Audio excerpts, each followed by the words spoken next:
வணக்கம் guys, I am back. இப்போ வந்து பார்த்தீங்கன்னா கௌதம் கம்பீர் அவரோட கோச் ஆஃப் ஃபர்ஸ்ட் சீரீஸ்லேயே வந்து பார்த்தீங்கன்னா இந்தியன் ஃபேன்ஸை பயங்கரமாக டென்ஷன் பண்ணிட்டாரு. ஏகப்பட்ட சேஞ்சஸ் டீமில் சேஞ்சஸ் பண்ணால் கூட பரவாயில்ல.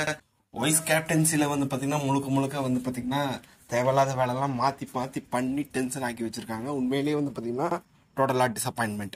ஸ்கோடை பொறுத்த வரைக்கும் பார்த்தீங்கன்னா T20 ஸ்கோடில் வந்து ருத்துராஜ் கெய்க்வாட் இல்லை, முகேஷ் குமார் இல்லை, அதுக்கப்புறம் அபிஷேக் சர்மா இல்லை, பேக்கப் ஓப்பனர் யாருமே இல்லை.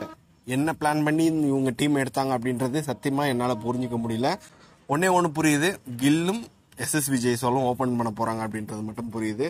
T20 பொறுத்த வரைக்கும் சூரியகுமார் யாதவ் கேப்டனாக போட்டிருக்காங்க. அதை வந்து பார்த்தீங்கன்னா சத்தியமாக அக்செப்ட் பண்ணிக்க முடியல. ரூமர்ஸ் போயிட்டு இருந்தது அவர் தான் கேப்டன் போட போகிறாங்கன்றது.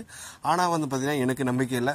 ஹார்திக் பாண்டியா தான் கேப்டனாக போடுவாங்கன்னு நம்பிட்டு இருந்தேன். ஆனால் வந்து பார்த்தீங்கன்னா அதுவும் நம்ம தலையில் இடியாக வந்து விழுந்திருக்கு. சூரியகுமார் யாதவ் வந்து பார்த்தீங்கன்னா கேப்டனாக போட்டிருக்காங்க. சூரியகுமார் யாதவ் நான் தப்பாக சொல்லலை, இருந்தாலும் பெட்டர் கேப்டன் ஹார்திக் பாண்டியா நம்ம டீமில் இருக்காரு. ஒரு IPL ட்ரோஃபி ஜெயிச்ச ஒரு கேப்டன் அவர். அப்படி இருக்கும்போது அவரை ட்ராப் பண்ணிவிட்டு, அதாவது அவர் வந்து பார்த்தீங்கன்னா T20 வேர்ல்ட் கப்பில் வைஸ் கேப்டனாக இருந்த ஒரு பிளேயர் அப்படின்ற போது கேப்டனாக அவரை தானே நீங்கள் போட்டிருக்கணும் இந்த ஒரு சீரீஸ்க்கு. எதனால் ஸ்கையே கேப்டனாக போட்டாங்க? ஸ்பெசிஃபிக்காக எந்த ஒரு ரீசனும் வந்து பார்த்தீங்கன்னா எனக்கு கிடைக்கல. ஏன்னா ஸ்கை வந்து பார்த்தீங்கன்னா எந்த அளவுக்கு அவர் கேப்டன்சி பண்ணுவார்ன்றது யாருக்குமே தெரியாது. ஹார்திக் பாண்டியா ஆல்ரெடி அவர் வந்து பார்த்தீங்கன்னா ப்ரூவ் பண்ணியிருக்காரு. அவரோட கேப்டன்சி ஸ்கில்ஸை வந்து பார்த்தீங்கன்னா ப்ரூவ் பண்ணியிருக்காரு. இந்த வருஷம் IPL அவர் மோசமாக பண்ணியிருக்கலாம், ஆனால் அது முன்னாடி 2 வருஷம் குஜராத் டைட்டன்ஸை சூப்பராக லீட் பண்ணியிருக்காரு. 2 ஃபைனல்ஸ் வந்து பார்த்தீங்கன்னா கொண்டு போயிருக்காரு ஒரு புது டீமை. அப்படின்ற போது சத்தியமாக என்னால் ஹார்திக் பாண்டியா வந்து பார்த்தீங்கன்னா கேப்டனாக போடாதது வந்து எனக்கு மிகப்பெரிய ஒரு டிசப்பாயின்மெண்ட். அதுக்கப்புறம் முகேஷ் குமாரை ட்ராப் பண்ணது ஒரு மிகப்பெரிய டிசப்பாயின்மெண்ட். ஏன்னா முகேஷ் குமார் எப்போனா சான்ஸ் கிடைக்குதோ, முக்கியமாக T20 கிரிக்கெட்டில் நல்லா பண்ணியிருக்காரு, இந்த வருஷம் IPL நல்லா பண்ணியிருக்காரு. அப்படின்ற போது அவருக்கு வாய்ப்பு தராதது மிகப்பெரிய ஒரு முக்கியமான டிசப்பாயின்மெண்ட். கலீல் அகமத் ஏன் மறுபடியும் சான்ஸ் தராங்க அப்படின்றது எனக்கு புரியவே இல்லை. ரொம்ப ஒரு டிசப்பாயின்மெண்ட் ஒரு டிசிஷனாக இருக்குது.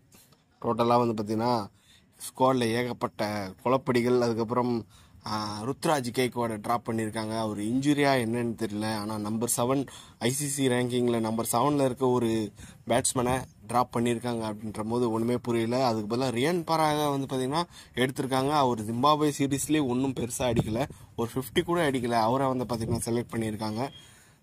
டோட்டலாக வந்து பார்த்தீங்கன்னா இந்த ஸ்குவாடை பொறுத்த வரைக்கும் சூரியகுமார் யாதவ் T20 ஸ்குவாடை பொறுத்த வரைக்கும் Suryakumar Yadav captain, Shubman Gill vice captain, SSV Jaiswal, Rinku Singh, Riyan Parag, Rishabh Pant, Sanju Samson, Hardik Pandya, Shivam Dube, Axar Patel, Washington Sundar, Ravi Bishnoi, Arshdeep Singh, Khaleel Ahmed, Mohammed Siraj. இதுதான் வந்து பார்த்தீங்கன்னா T20 ஸ்குவாடு.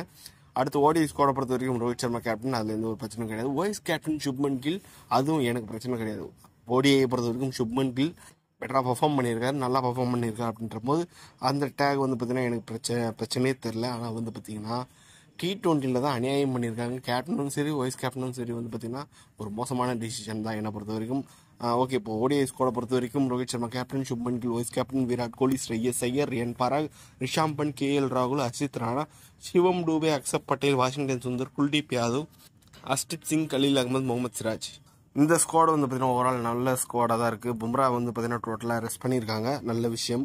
முக்கியமாக வந்து பார்த்தீங்கன்னா சஞ்சு சாம்சனை வந்து பார்த்தீங்கன்னா ODI ஸ்குவாட்லேருந்து தூக்கியிருக்காங்க. அதுவும் வந்து பார்த்தீங்கன்னா ஒரு டிசப்பாயின்மெண்ட் தான். அவர் நல்லா தான் பர்ஃபார்ம் பண்ணார். சவுத் ஆஃப்ரிக்கா லாஸ்ட்டாக வந்து பார்த்தீங்கன்னா சவுத் ஆஃப்ரிக்கா கூட ஒரு செஞ்சுரி அடிச்சிருந்தாரு. ஷிவோன் டூபை ஆட் பண்ணியிருக்காங்க. அது எந்த அளவுக்கு ஒர்க் ஆகும் அப்படின்றது தெரில, அவர் வெயிட் பண்ணி தான் பார்க்கணும். வாஷிங்டன் சுந்தருக்கு ஒரு வாய்ப்பு கிடைச்சிருக்கு ODI பொறுத்த வரைக்கும். ஸ்ரேயஸ் ஐயர் இஸ் பேக், இது ஒரு நல்ல விஷயம். என்ன அவர் கான்ட்ராக்டை விட்டு தூக்குனாங்க, என்ன ODIயில் அவரோட ஸ்பாட்டில் கை வச்சிருவாங்களோ அப்படின்ற மாதிரி பயந்துட்டு இருந்தால் பரவாயில்ல. அவர் வந்து பார்த்தீங்கன்னா தூக்குனாங்க, நல்லா விளையாடிட்டு இருந்தாருங்க. வேர்ல்டு கப்பில் செம ஃபார்மில் இருந்தார். செகண்ட் ஹையஸ்ட் ரன் கிட்டர்னு நினைக்கிறேன் இந்தியன் டீமை பொறுத்த வரைக்கும்.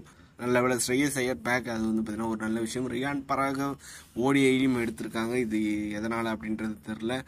ஓவரால் T20 சைடில் பார்த்தீங்கன்னா ஏகப்பட்ட குழப்படிகள். ODI ஸ்குவாடு கூட நான் ஓரளவுக்கு மன்னிச்சிடலாம். ஆனால் வந்து பார்த்தீங்கன்னா T20யில் வந்து பார்த்தீங்கன்னா ஏகப்பட்ட கொலாப்ஸு, ஏகப்பட்ட ஒரு அப்படியே எதிர்ப்புகள் கிளம்புற மாதிரி வந்து பார்த்தீங்கன்னா டிசிஷன் எடுத்திருக்காங்க. சத்தியமாக வந்து பார்த்தீங்கன்னா ருத்ராஜ் கெய்க்வாடை ட்ராப் பண்ணது வந்து பார்த்தீங்கன்னா அக்செப்ட் பண்ணிக்க முடியாது தான். சரி, அவங்க என்ன ஒரு உள்நோக்கத்துக்காக ட்ராப் பண்ணாங்க அப்படின்றது தெரியாது. ருத்ராஜ் கெய்க்வாட் பற்றின எதனா ஒரு அப்டேட், அவர் இன்ஜூரியா அப்படின்றது தெரியல, வெயிட் பண்ணி தான் பார்க்கணும். ஓவரால் இந்த ஒரு ODI அண்ட் T20 ஸ்குவாடை பொறுத்த வரைக்கும் ODI ஸ்குவாடை வந்து பார்த்தீங்கன்னா என்ன சாட்டிஸ்ஃபேக்ஷன் பண்ணியிருக்கு. T20 ஸ்குவாடில் வந்து பார்த்தீங்கன்னா அந்த கேப்டனும் சரி டீம் செலெக்ஷனும் சரி அந்தளவுக்கு எனக்கு சாட்டிஸ்ஃபேக்ஷனாக இல்லை. உங்களை பொறுத்த வரைக்கும் உங்களோட கருத்தை நீங்கள் கமெண்ட் பாக்ஸில் டைப் பண்ணுங்கள். இந்த வீடியோ பிடிச்சதா லைக் பண்ணுங்கள், ஷேர் பண்ணுங்கள். நம்ம சேனலை மறக்காமல் சப்ஸ்கிரைப் பண்ணி வச்சுக்கோங்க.